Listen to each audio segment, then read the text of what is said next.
এই যে ফুটবল বলে স্পোর্টটা, এটাকে আমাদের এতটা ভাল লাগে তার কারণ মোস্ট প্রবাবলি প্রতিটা ফুটবল ক্লাবের পেছনে কিছু না কিছু হিস্ট্রি জড়িয়ে আছে, রাইভালরি জড়িয়ে আছে এবং জড়িয়ে আছে ডার্বি।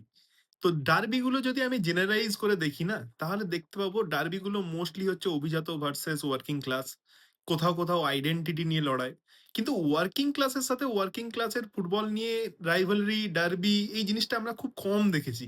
কিন্তু আজকে যে ডার্বিটার আমি গল্প বলবো, সেই ডার্বিটা কিন্তু দুটোই ওয়ার্কিং ক্লাস ফুটবল ক্লাব এবং ১ম যে ক্লাবটা সেটা তৈরি হয় ১৮৮৫ সালে মর্টনস জ্যাম ফ্যাক্টরি বলে টেমস নদীর ধারে এবং তার ওয়ার্কাররা তৈরি করে মিলওয়াল। ১০ বছর পর ১৮৯৫ সালে থেমস আয়রন ওয়ার্ক বলে একটা ফ্যাক্টরি, তার ওয়ার্কাররা মিলে তৈরি করে Thames iron work football club.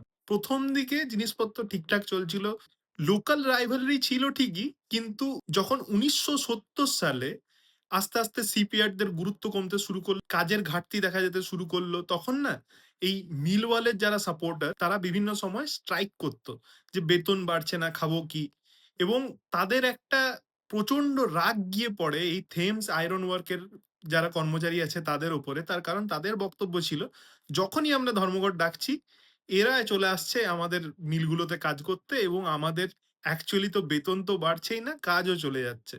Eventually এখান থেকেই শুরু হয় সবথেকে রক্তাক্ত ডার্বির ইতিহাস, যেখানে মারধর তো আছেই, খুন খারাপিও রয়েছে।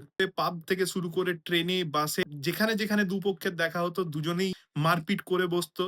২০০৯ সালেও এই ডার্বিতে এমন একটা পরিস্থিতি তৈরি হয় যে পুলিশ এসে সামলাতে হয় এবং ইংল্যান্ডের অ্যাসোসিয়েশন অ্যালিজেডলি ২০১২ পর থেকে এটা মেক সিওর করে রেখেছিল যেন এদের দুজনের দেখা না হয়। কাট টু আজকের দিন। আজকে প্রিমিয়ার লিগের শেষ দিন ছিল। ব্রুনো অ্যাসিস্ট রেকর্ড ব্রেক করে ফেলেছে। টটেনহাম বেঁচে গিয়েছে এবং রেলিগেট হয়ে গিয়েছে ওয়েস্ট হ্যাম। এবারে ওই যে বলছিলাম না থেমস আয়রন ওয়ার্কস, ওই থেমস আয়রন ওয়ার্কস এর এখনকার দিনের নাম হচ্ছে ওয়েস্ট হ্যাম ইউনাইটেড। তো ব্রেস ইয়োর সেলস বন্ধুগণ, দ্য ডকার্স ডার্বি ইজ ব্যাক।